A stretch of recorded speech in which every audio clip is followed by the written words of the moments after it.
Good morning, everyone. Good morning. Good morning. Be- Beautiful day in paradise. I'm keeping my voice down because my daughter said I can't talk loud. I'm in the basement of her house, and not here to gotta not wake everyone up. And it's a beautiful day in paradise. Is Dr. Nelson joining us today? I think he is. I think he's having some technical issues, it seems. All I see right, him all down right, there, but all right. he'll be Well, we here in a got second. all right. Well, we We got also a number of people joining us, and Michael Kummer. Is that how you pronounce it, Michael? That's how I pronounce it, yes. Awesome. He's with us today and going to talk about his carnivore journey and some of the things that he's doing. And why don't you start off, Michael, and introduce yourself and how you got into this carnivore world. Yeah, absolutely. Well, thanks for having me, first of all. And it all really started with paleo many years ago when Paleo FX was still a thing. And a friend of ours introduced me. He was actually doing paleo already for a while, and I always found it funny that he wouldn't eat certain things. And I kept asking him, hey, can you eat this? Can you eat that? Nutrition wasn't really. I used to be a pro athlete, track and field back in my youth, but nutrition was never really a thing. Neither was sleep or any of the other things that I try to pay more attention to these days. But he kind of opened my eyes to that maybe, humans should not be eating the way they do. And maybe we should be going back to, how humans have been eating long time, depending on how long you think we've been around. There are varying opinions on that, but nonetheless, it's been a while. And that started, and paleo back in the days really meant, meat and a side of something else. That was how we, what we would consider paleo. And then only later, the paleo bandwagon kind of, took off and you could make everything paleo. I mean, you could be Yeah. eating, sweet potatoes all day and it was paleo.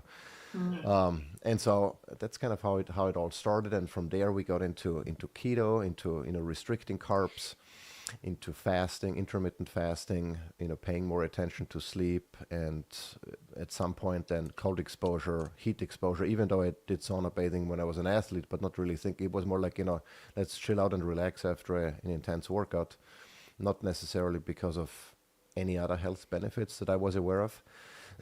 And so that kind of started everything off. And then along the way, I realized that it's incredibly difficult to make the right choices in our modern world, and there is so many things that you really gotta take more control over, which makes it even more inconvenient than feeling like you're swimming upstream. And so fast forward to where we are now. I mean, we have now a homestead. We raise animals for food because we realize that even the best raised animals you can buy or meat you can buy in the store is not what I would like to eat long term. And especially when it comes to monogastric animals, I mean, ruminants are a little bit easier or more difficult to mess up, I should say, and easier to source well. Mm. But monogastric animals, in particular poultry and pigs, it's junk food, what's out there. And so we got into raising chickens and turkeys and guinea fowl and rabbits and pigs, and we are still waiting on our first cattle delivery. So we have the primary source of what we eat, which is beef. Finally, under our own control as well. And yeah, I mean, from there, it's really anything in between. We try to eat as much nose to tail as possible, not only the ribeyes, and which coincidentally is the name of our German Shepherd, who is a true carnivore, the only true carnivore in this household who eats nothing but meat and fat and bones. And so yeah, we cold plunge, we sauna bathe, we exercise regularly. I mean, just by the nature of raising animals, you're moving your body and lifting, feedbacks and all those things. So I don't necessarily have to go to the gym as often as I used to. I just work out as part of the lifestyle. And yeah, and that's kind of, what led us to where we are right now. And tell us a little bit about how physically, mentally, you and or your family has seen the changes going from standard to paleo and now carnivore centric. Um, I think the biggest change was really when we removed most food categories. That was the biggest change, especially for my wife, who was pre-diabetic at the time when we met, and with constant headaches, like all of those ailments that most people just have gotten used to. That was the biggest change, by just removing all processed crap food and focusing on real food. And as I said, the paleo at the time was really a beef-centric, or at least a meat-centric diet. It was, I think, closer to carnivore than a modern paleo diet would be these days, I want to argue. And so that was a huge change. And for me, I just, you know, I got shredded. I didn't necessarily work out more, but I just lost a lot of body fat. I, I went to 10% body fat or less, by just doing my regular exercise routine, and somehow my browser just disappeared. There it is. Um, and and we just, my brain started working better, less brain fog or no brain fog. Everything, I just felt incredibly well, which in reality was just feeling normal. I just didn't know it at the time, right? Yeah. Because you get used to your baseline, and whatever your baseline is, that's normal. And from there, you kind of judge, do you feel good or bad? But I would have always, if you would have asked me back in the days, I would have said, yeah, I feel good. I mean, everyone says they feel good until they figure out what feeling good really means. And then like, oh boy, I felt like crap for most of my life, and I didn't even realize.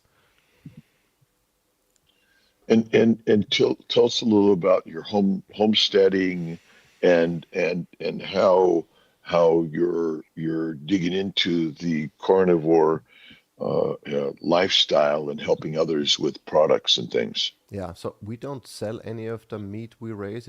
I mean, occasionally we do because we have too much and we can't eat it all.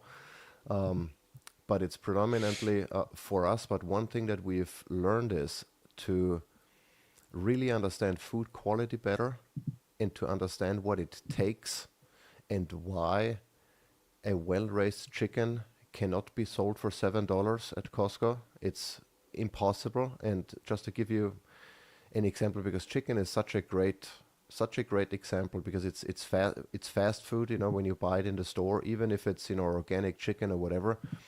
But it costs us approximately, and this is only feed cost, this is not labor, this is not infrastructure, nothing else. It costs approximately somewhere between $25 to $30 per chicken in feed to raise an appropriately raised, like pasture raised, rotationally grazed, quote unquote, and organic, low PUFA, corn, soy free feed. So the most expensive feed you can basically buy, in addition to allowing them to find insects, because chickens are not vegetarians either. They are insectivores. They are, I guess, a version of a carnivore, if you will. I mean, they're omnivores. They eat everything, but they are significantly closer to eating or to thriving on meat than on plant-based matter. But if you buy like a carton of eggs in the store and it says vegetarian fed hens, that already tells you that they are admitting that they fed the chicken a shitty diet, right? And so that was a huge eye opener. I'm like, okay, first of all, eating well is not inexpensive in the sense of how we value food, but I also think that food and nutrition generally is significantly undervalued. We spend not enough on that, and probably too much on cars and some other things, maybe housing even. And so that shift in mindset, that was eye opening. I'm like, okay. If we want to have chicken, that chicken dinner is more like a delicacy than what we should be having every day, because we can't afford eating chicken 3 times a day. But beef, on the other hand, what you need to raise beef well, mostly what you need is time to rotate the animals every day, because everything else, the sun is for free, the water is often for free if it comes down from above, and the grass is the result of sunshine and rain and air that grows, and all you need to do is really invest the time to raise them to rotate them every day, and there is no external input otherwise. And so ruminant should be the bulk of our diet. That's the most feasible way of eating, and then everything else, monogastric meat, should be the exception. But in this world, it's kind of the opposite. Chicken is inexpensive. Everyone eats chicken. They think it's lean, it's healthy, it's cheap. It's really none of those things if you think about it. Why do you think, what is it about paleo that, that, um, paleo carnivore centric that makes this way of eating so much more healthy for humans? And you mentioned mindset a little bit, brain fog, and you mentioned, I mean, insulin resistance and type 2 Hmm. diabetes is on the rise and hitting so many people. What is it about the paleo carnivore lifestyle that changes things? Yeah, I think it excludes by definition a lot of the foods that are incredibly problematic, right? It's not that, and let's just use grains as an example, you know. There is not really any need for humans to consume grains. I would argue there is no need for humans to consume plants. Um, you can have them, some of them, if you know how to mitigate their defense chemicals, their issues, you know, by fermenting, sprouting, doing things that Hmm. humans have learned over many, many years. But it takes extra time. It takes knowledge, it takes expertise to make those plants less problematic. You know, they're always going to be problematic to varying degrees, but you can make them at least less problematic. If you buy a piece of meat, it's a steak, let's say, even if you buy that, even if you go to McDonald's and you buy the burger patties only, it's very difficult to mess it up and to make them unhealthy. They might not be grass-fed, grass-finished, and the whole 9 yards regeneratively raised, but even conventionally raised meat has less problems than the best raised plant, right? So I think that in itself is why it's healthier. There are less. You need to know less to make the right choices. Those who prepare them have less opportunity to mess something up, and it's overall just compatible out of the box. You know, you don't need to do stuff to it to make it less problematic. And are you seeing an uptick in the number of people that are utilizing this way of living? Yes, but of course we live in an echo chamber, you know, so I don't know if what I see around me is necessarily what's happening in the grander scheme, but at least among our circle of friends and acquaintances, we do see that more people get into realizing that, you know, maybe seed oils aren't great, that plants really do have toxins and you need to do stuff to it. They start making sourdough bread instead of buying store-bought bread, and, you know, start reading labels. So yes, I do think that's happening. Again, if that's just in our kind of small world Hmm.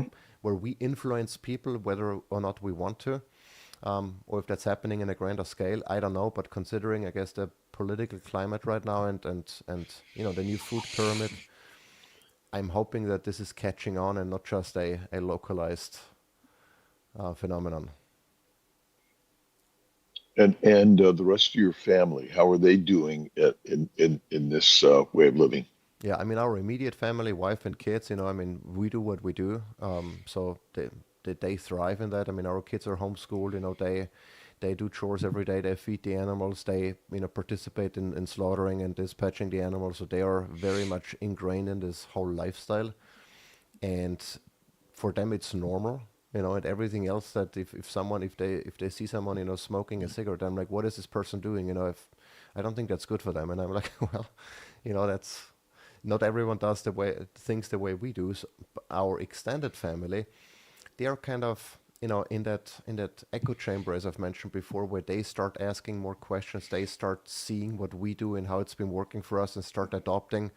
Not everyone is doing exactly the way things we do, but people are catching on and at least are questioning the status quo. And I think that's really an important first step to not just take everything for granted just because you've been doing it for all your life, but to start asking questions. You know, does this really make sense? How does it make me feel if I eat this? You know, how does it make me feel if I only eat meat for a day? And why do I feel better? You know, and Hmm. from there you kind of make your own decisions and make your own lifestyle choices and figure out what's working for you, because what's working for me might not be working for you and vice versa. But you know, you gotta ask questions and stop just following what everyone else is doing. I think that's the key message here. And what about fasting? Do you support fasting? Is it something you've Yes. tried and done? And Yes, no, absolutely. I mean, I think fasting, there are those who say, "Oh, it's terrible for your health, gonna wreck your hormones, don't do it." And then there are those who say it's the best thing you can, do. Everyone should be fasting every single day. Don't eat anything at all. So that's, full autophagy all day. And I think, both ideas are very misleading and lack nuance. One thing is for certain, I think that having access to food all the time at unlimited quantities, like most of us do, that doesn't exist in nature. That's ridiculous thinking that how it should be. I also do think that if you look and observe nature, those who have access to more food and typically doing better in terms of reproducing offspring and doing all of those things, but there is a threshold, and if you pass that threshold, you're gonna get the negative side effects of eating too frequently and too much. I think the body needs a rest. You should not be eating 5 times a day. I also don't necessarily think you should be eating only once a day for the rest of your life. I think you should kind of mimic what's happening in nature, take food availability, or at least try to mimic variations in food availability. And I think that's the definition of intermittent fasting. You Hmm. know, by default, and we've gotten to a kind of 16/8-ish rhythm that feels best for us. I don't feel hungry right now, so why would I eat breakfast? Even if I had to go to work, I would probably try to delay my eating until I am hungry and not eat before, just because it's breakfast time or dinner time. And so, yes, I absolutely do believe in intermittent fasting. I do believe that your digestive system needs a break. I think the human body needs a break every so often from eating. I've done, and I'm not, a crazy faster where I would not eat for 3 weeks or anything, but typically my Yep. longer fasts are 48 hours. And I've been experimenting with kind of, mimicking unsuccessful hunts where I would fast, then at the 24-hour mark, I would do an intense CrossFit workout, still not eat because the hunt wasn't successful. I actually did a CrossFit competition then at the end of my 48-hour fast, and then I would eat. I would kind of say, okay, this competition, I had to go all in, and I was successful. My hunt was successful. Now I can feast. Hmm. Not necessarily something I would encourage you to do very frequently because it absolutely drains you with 2 workouts and not eating. But I do believe that humans should be able and capable of doing this every so often because in nature this would happen, if unless you're kept or you're in captivity, you're not gonna get your feed at a certain time of the day every single day, and so you kind of you have to do what nature does. I think that's been proven to work incredibly well over many, many, many years. And trying to outsmart it and saying, okay, now I need to eat 3 times a day with snacks in between. Can that help maybe at a time where maybe, if you're, a woman at childbearing age and you want to conceive, maybe eating more to give your body the signal that, food is plentiful. We have the resources to conceive a baby and, sustain it. That might be a good thing, but doing that for the rest of your life, maybe not Yeah. such a great idea. Well, I think we're fat driven. Fat is our fuel. Hmm. Fat is our building blocks. And obesity is biologic and not pathologic. Hmm. And we absolutely thrived and survived on more fasting in Yes. our ancient times. And men and women are the same, they're not different. Our biology and physiology is the same. We're not meant to be skinny. And that is our biggest problem. And plants, if they're non-toxic and are likely consumed with fat from meat, rare to raw, is probably our ancient nature. Hmm. But think about the time and energy. Which we hunted those big beasts, but how much foraging would you need to do for plants and processing for plants in order to make them less or non-toxic and digestible to the Hmm. human body? Yeah. I mean, Yeah, it wouldn't make sense to do that. I mean, yes, if I stumble over, whatever wild plant there was or a berry or whatever, I would collect it and eat it, but I would not, build my life around collecting enough berries to sustain a 2000 or even more, because they were not sedative, like we are now. They probably burned through significantly more calories just in search for food and shelter and everything. I'd rather go for that beast, right? And then feast the entire tribe for a week instead of, having to collect berries every single day and starve. yeah, yeah, and think about it.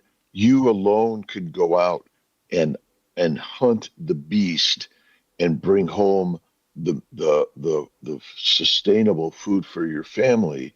But to go out and collect grass and grains and feed your family, you couldn't do that. Right. Yeah. And the industrial way of eating basically is built on soldiers, slavery, peasants, and prisoners. Hmm. That whole system flourished because of a plant centric diet, Yes. which creates creates us to be criminals and depressed and suicidal and sick. Yeah. And the whole system requires the armies and the governments, which are highly dictatorial and damaging to our brothers and Yeah. sisters. Yeah. That's That's it. exactly right. It's and ultimately, the what does Keto Mike have to say about the more he studies addiction, dopamine, the more I see why conventional diets fail at 95%. The cravings are huge. 2 beers a day won't cure alcoholism. Yeah, they say alcohol in moderation is okay for you. Is alcohol good for our children? Yeah. Yeah, I mean, the thing is with anything that's not good, I mean, the human body is certainly capable of detoxing and dealing with a lot of things, but it's very easy, especially if you follow that, oh, everything in moderation kind of approach. Well, what does everything in moderation mean? Cocaine in moderation, if you add all of this in moderation, I don't think that's incredibly good for you. But now, if you're a carnivore and, you drink coffee, or you're a carnivore and you have a glass of wine on the weekend, is that going to kill you? Probably not, right? But, Yeah. if you give the same things, Eventually, might. eventually, we all Well, die, we all gonna right? die. But I would argue that if you allow someone else who is already not metabolically healthy to do that, and who is already at their max in the sense of detoxing and getting rid of all of the crap, and then you add the alcohol, and then you add that cigarette, that 1 cigarette a day or whatever it might be, that sounds harmless on paper. You're already above your threshold, and so all of this is 100% damage at this point, because you don't have the bandwidth anymore to detox anything. And and that's, I think, one nuance that people tend to forget. And even if you look at, you know everyone has that grandma or aunt or what have you, oh, she has been smoking all her life and she didn't have lung cancer and lived to 100. Well, first of all, might be lucky, or it might not be true at all. But maybe she did most everything else right, and she just got away with it. And most of us, we are peeing microplastics and all kinds of stuff already. My grandmother wasn't in the same condition as I am now. I'm swimming upstream. She grew up in an environment where there were not as many toxins, where they were fasting because they didn't have food every day.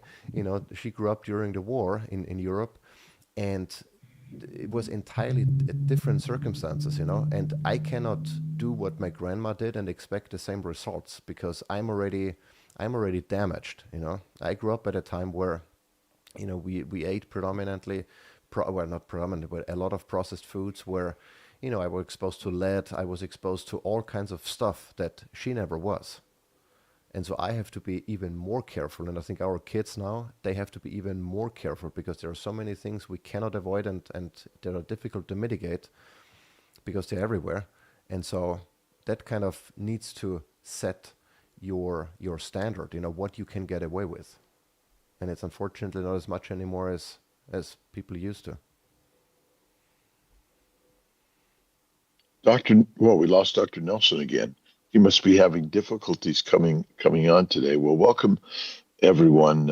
It is interesting. I mean, life is dangerous. We're all going to die, and when and how we die, even as a carnivore, we don't know that. Yeah. I certainly feel better than I've ever felt. I'll be 70 in less than a month now, and this has been a game changer. I've been doing carnivore for nearly 15 years now. When I hit 70, that's when I claimed 15 years, but I'm carnivore centric also. I sometimes have a French fry or small amounts of a baked potato, and I rarely have a sip of martini. And I agree that minimize eliminating is really it. The food system okays a glass of wine a day for women, 2 for men. We used to in modern medicine support cigarettes as calming and okay to take, even pregnant women. Think about it. The food industry controls the money also that goes to the science industry and the pharmaceutical industry. It's all owned by a cohort of companies that are working to keep sales up and the money flowing. And it's a challenge for all of us to wander through this marketing of things that are highly harmful and addictive. Yes. Yeah. And the other, again, nuance to that is, how do you what is alcohol for you?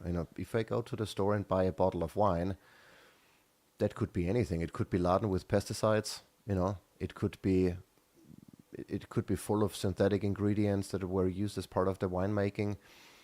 Is that going to be the same wine or the same glass of wine that if you were to raise the grapes yourself and stomp them with your feet and ferment, the wine in-house?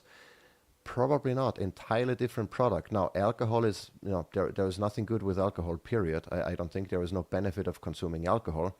That doesn't mean you can never have it, but you should be aware of it's probably a net negative, to varying degrees, depending on how many you drink. But I also think that the type of alcohol you drink also plays a role. It's like saying, okay, I only had buying a burger at McDonald's, is probably not going to be the same as if you, raise your own cows, make the ground meat, turn it into patties, bake a sourdough bread from organic flour that you, grew yourself, or the grains from the grains that you grew yourself, and then you turn this into a burger. That's not the same product. Yes, it is both are burgers, but they're not going to be the same product and will not have the same impact on your health. And that's, one thing that you always have to keep in mind. It very much depends on what type of food in whatever category you're having.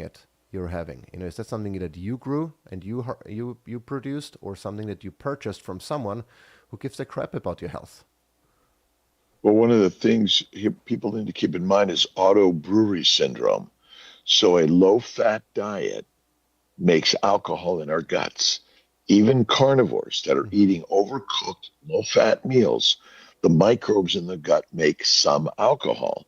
And they also damage the glycocalyx, which is the layer that protects the gut, the vessels, the lymphatics, and every cell of our body has the sugar layer that is the transmitter and receiver of information. And it really is the thing that determines what a cell does, a molecule does in the body, a hormone, an enzyme. And so our standard diet for sure makes a shitload of alcohol for all of us. If you have bloating, you're making alcohol. And that's kind of a very interesting point that I think where autobrewery syndrome is real. And I think all of our diseases are a combination of the poisons from plants, the high protein, low fat diet, and the fermentation in our guts. Yeah. Yeah, those are all, those little details and nuances that nobody takes into account. And the problem also is that you, as a consumer, I mean, you almost have to make this your life's journey to figure all of that stuff out, right? Yeah. Because nobody just goes out and tells you unless they're listening, to to your live stream. Right. And I use hard seltzer. Basically, it's simply bubbly water. That's it.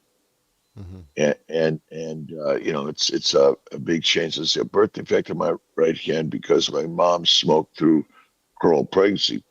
Possibly, we do know that, I'd say but the food I think is more toxic than smoking a cigarette, believe it or not, Yeah. which is kind of radical. But all of them are harmful. And but so is walking across the street or driving in a car, flying in an airplane. We're not here to and my grandmother lived to 104, smoked Pall Malls, drank Manhattans. Now, she had some Alzheimer's going on as she aged, but, she remarkably, we don't know the secret to living longer Right.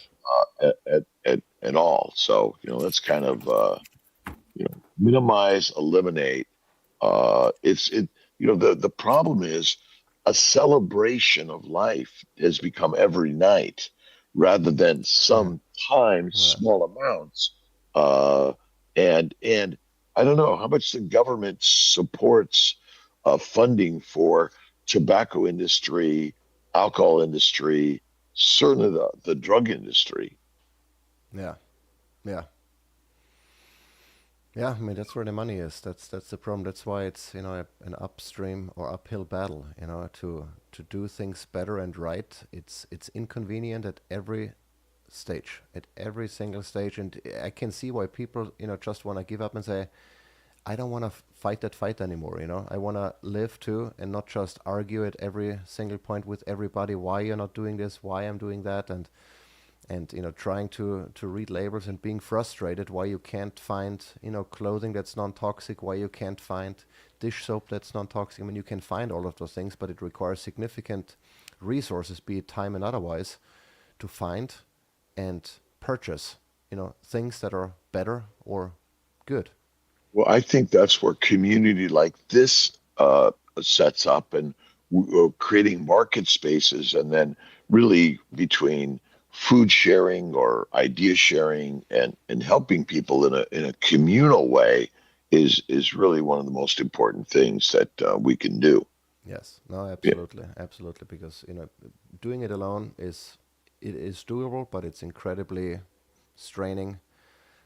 And we all need that thought that we can do it by ourselves. I mean, we see it now even more so exposed on the homestead, saying, oh, we can, raise all of those animals ourselves. Well, you can, but it's, who is going to take care of the kids then? Or who is, preparing our meals if we're out with the animals? And who is working to, pay the bills? And, all of those things need to be taken care of. And suddenly you realize it takes a tribe, to do all of those things, because you need to spread those tasks out. Everyone does what they do best and what they like doing, and then we all, contribute and bring it together.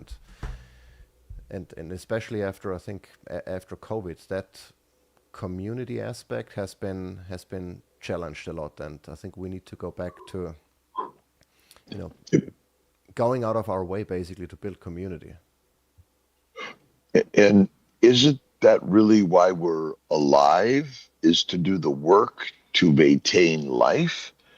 We've actually created comfort and someone else will do it. And you could farm it out Right. essentially rather than getting up and doing the work yourself every day. Isn't that really, Yeah.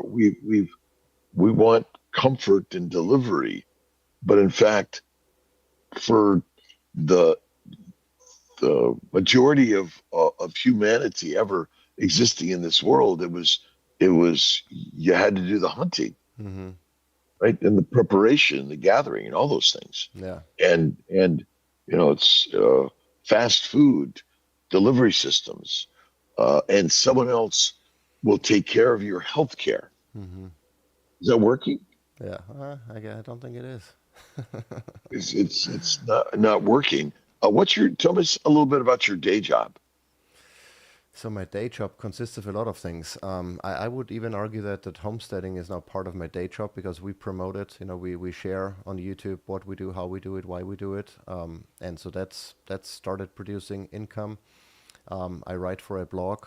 That's been the thing that allowed me to get into this lifestyle, to quit my day job and just work on my blog and YouTube channel. We also launched a couple of years ago an organ meat supplements company, my wife and I. So that's another income stream. And then we recently launched a non-toxic coffee brand. My mother-in-law's friend from high school. So my wife's Costa Rican, all her family's in Costa Rica. And my mother-in-law's friend from high school has a very small coffee plantation that has not seen any external inputs in terms of fertilizers or anything in over 50 years. And so she Wow. grows this coffee that we've been drinking for a long time. And then we realized that same with the meat, we can't find the same quality coffee. I mean, we test every batch for like 100 and something, everything from pesticides to glyphosate to mold and mycotoxins, and it's free of everything. And so we're like, you know what? We should be maybe also marketing this coffee because we're drinking it. And so we launched Terra Lava, our coffee brand as well. And so those things combined is my day job, I guess. So you're focused on healing thy family and then spreading the wisdom and the word to the communities at large. Yes. So we all can live this way. We Yes. developed an organ and a liver supplement also, and we provide also in our standard fertility world molecular fertility supplements Mm-hmm. for those that are suffering, and we absolutely focus on nutrition and mindset for our health practices Yeah. at CNY Fertility, and we also focus a lot on immunology because our immune system is highly damaged, Yes. and fasting and fatty meat are really and faith fasting and fatty meat are that foundation. Yeah.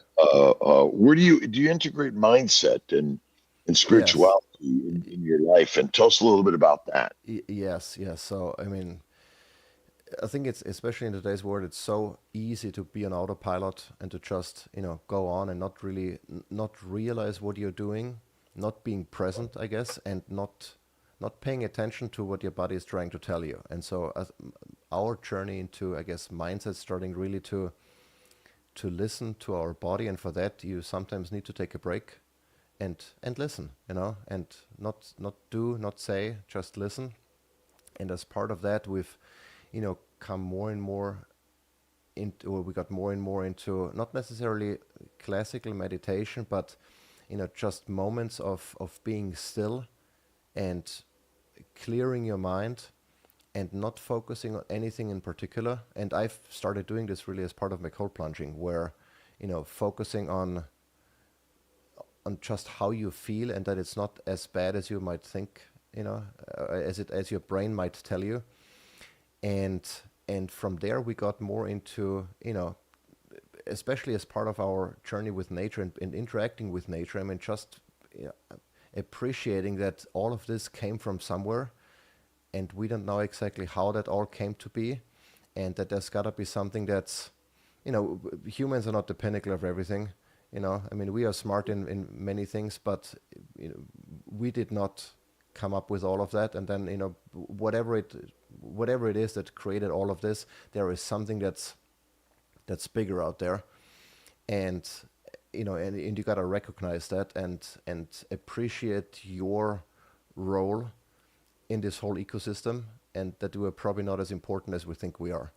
And so that's kind of a long answer to a combination really of things on how we try to approach, be more humble, understand that we are lucky to be where we are.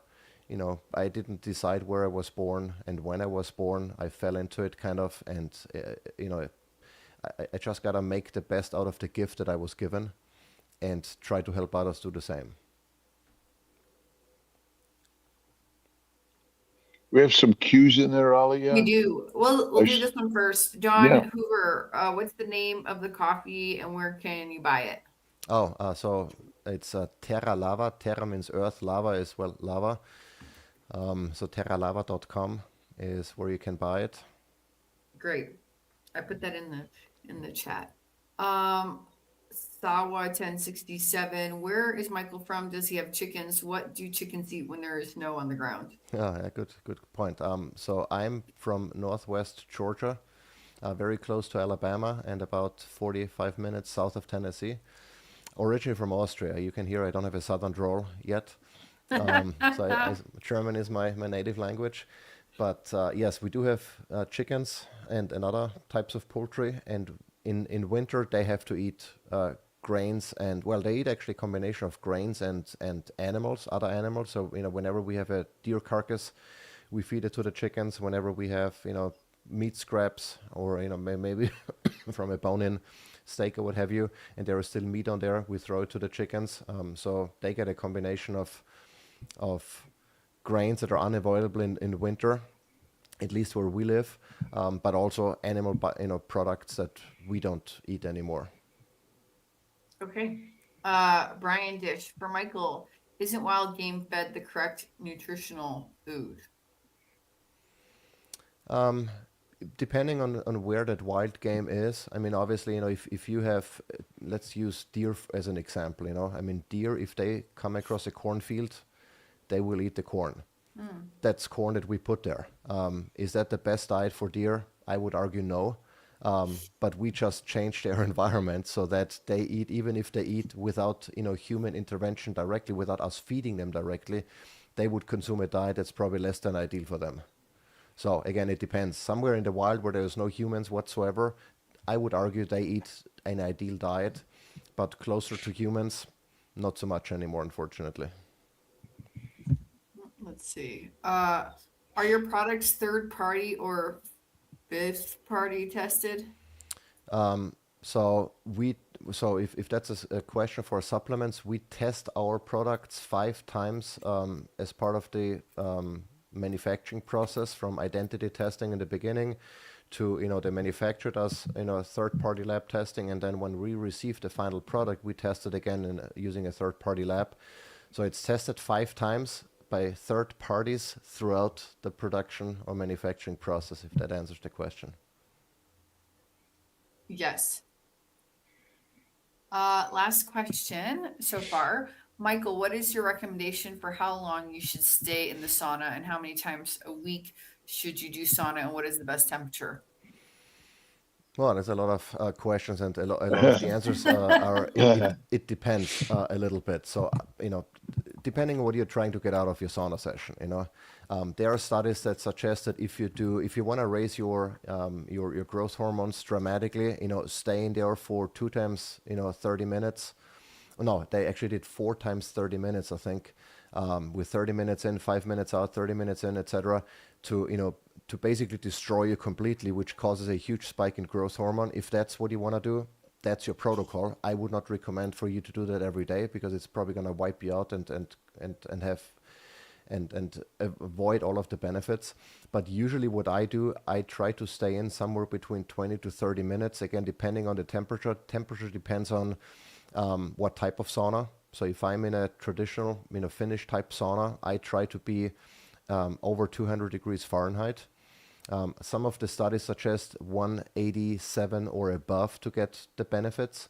I just go, above 200, and I try to stay in there until I feel like that my cardiovascular system has been working sufficiently, and I feel like I want to get out because I can't do it for much longer.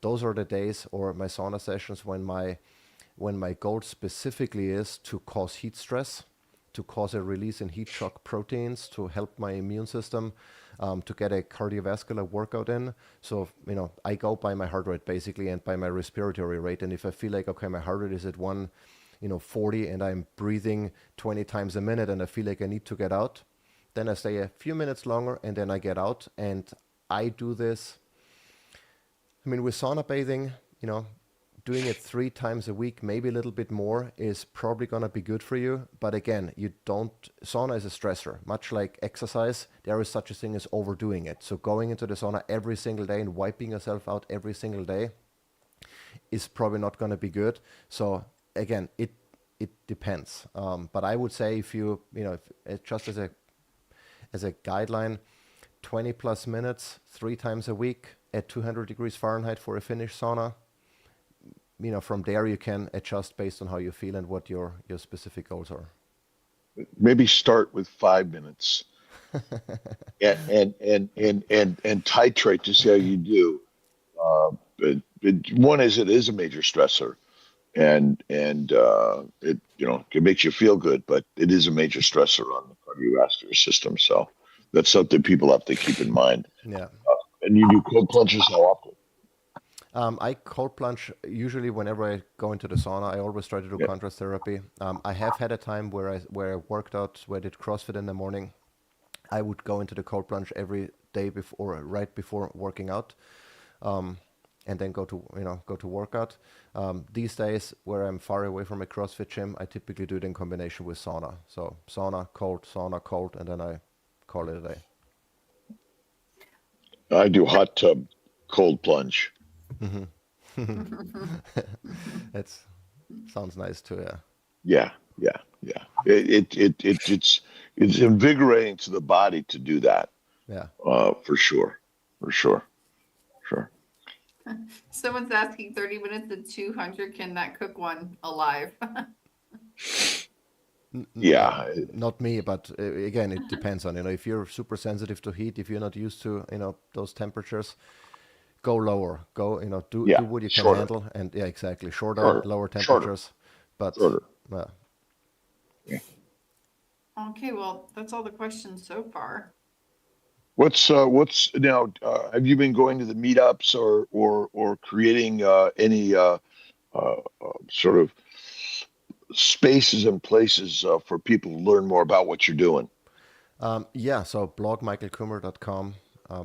From there you can branch off, to YouTube. There is the kummerhomestead.com if you're more into, learning how to raise or seeing what we do on the homestead.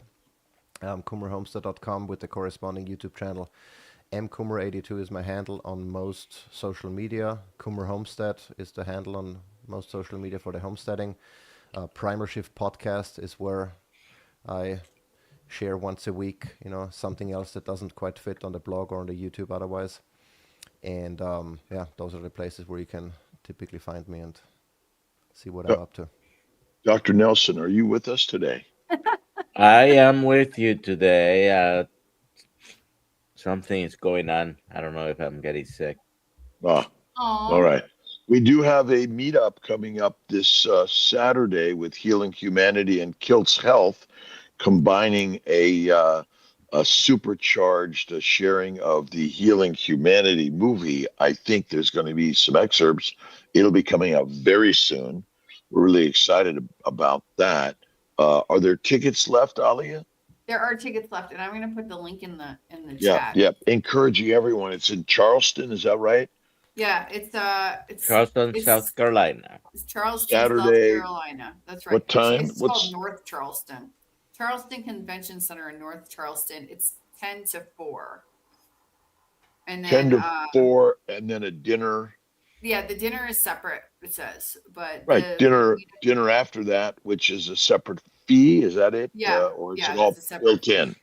It's a separate fee, it says here. But I just put the link in the chat. So there How much is the ticket? Let's see. The ticket is. And always think of these as investments into your health and wellness. Right. That's one of the most important things. What are some of the important articles do you think, Michael, that have people have really enjoyed or gotten a lot of good information from? There is one that I wrote about the 8 tenets of living a healthy lifestyle. That includes everything from animal-based, meat-centric diet to stress management, sleep, and anything in between. So that's one. That's a good one. I think that if someone is at the very beginning of this journey and doesn't quite, it can be overwhelming, to figure out where to start and, start somewhere, do something better today than you did yesterday and keep incrementing and doing things better. There's the whole, obviously, environmental toxins, from plastic food storage containers to personal care products. I mean, there's just so much that if you're really new to all of this, like, I don't even know where to start. I would start there and kind of, go step by step and try to figure out where you can make a change right now.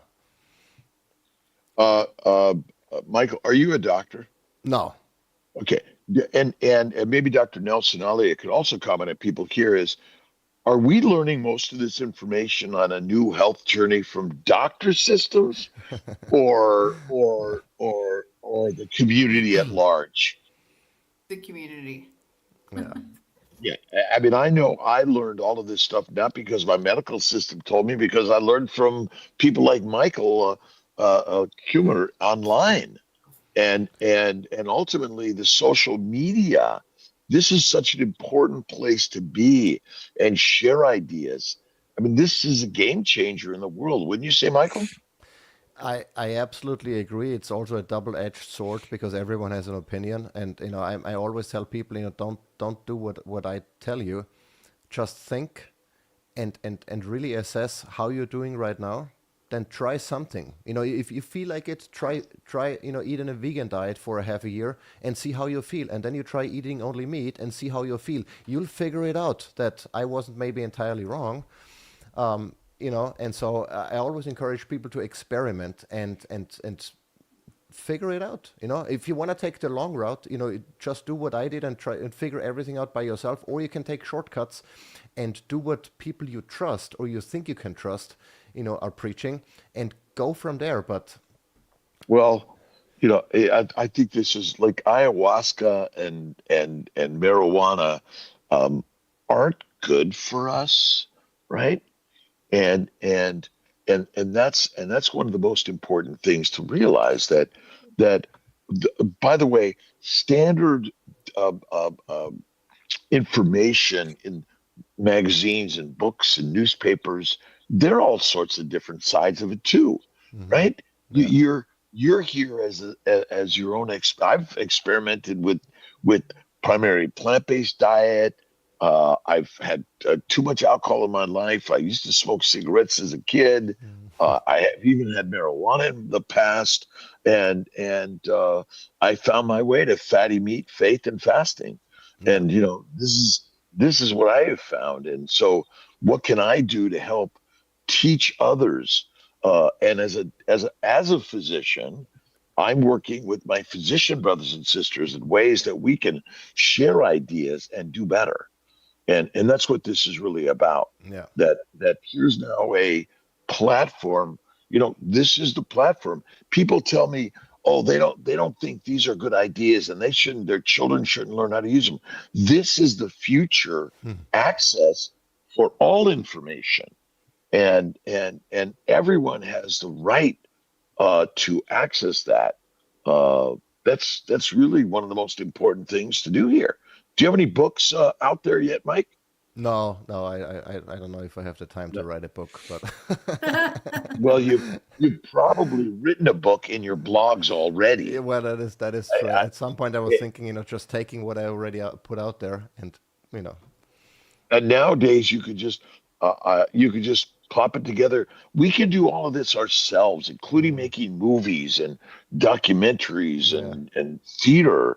I mean, that's what we're really recognizing, is that this is a do-it-yourself world, yeah, right? yes. That's the critical game changer here, right? Elizabeth wants to know if you're Dr. Kiltz from CNY. Are you Dr. Kiltz from CNY? Hey, Elizabeth, it's Dr. Kiltz. Yes. And, a beautiful, amazing, making babies. I mean, ultimately, I learned about this nutritional stuff from my patients like Elizabeth, who 20 years ago were getting pregnant on paleo diet. So that's when I dug into paleo diet. that's when I found keto diet, and then I also then found carnivore, and I've been living it. And I probably talk. I believe our diet is the single reason why we're getting sick, or we're maintaining or becoming healthy again, and reproduction, because the microbes love the plant protein low fat diet, and they cause the disease in our gut. Mm. That really is so amazingly simple. That is such an important part of this story that I've been learning and sharing, right? You know, have faith in God, whether it's Jesus, Muhammad, Moses, Abraham, Lao Tse, Buddha, or it's Michael, Alia, Nelson, and all of us, right? Yeah. God is within us, and we're the gods. The beauty is, get up and go do something today. Yeah. Share some mighty wisdom and words of faith and kindness and generosity. Papa, what? Oh my God, Peter, no, no. Peter, We, please email me. You know what we to got do with your Thomas, we new got shirt size, whatever your shirt Kelly, we size. got Terry, we got Gloria. We got so many people here today, and that's amazing thing. Do you do any live podcasting, Michael? I did a few Instagram live streams, but not in a long time. But I kind of like that, whole setup and with people asking questions and stuff. So I might pick that up again. It's a this is our home, Monday through Friday, 5. It used to be 5 a.m. Eastern time. Now it's 6 a.m. Eastern time, but it's 5 a.m. somewhere. Yeah. Uh, Somewhere it's 5 a.m.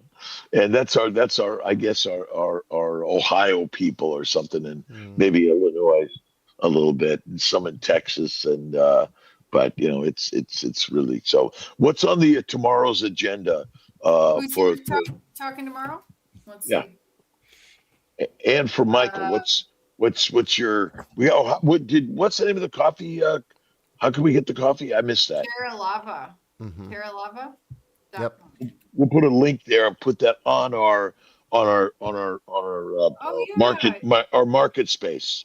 We'll Do you Okay, get have an cool. all those. affiliate We'll get program? all those. Yes. Yep.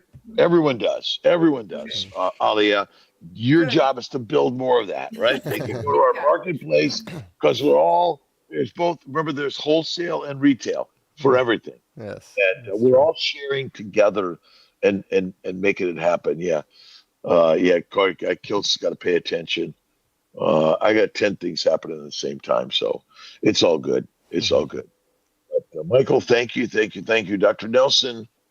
Get some rest today. Am I going to see you in South Carolina? Okay.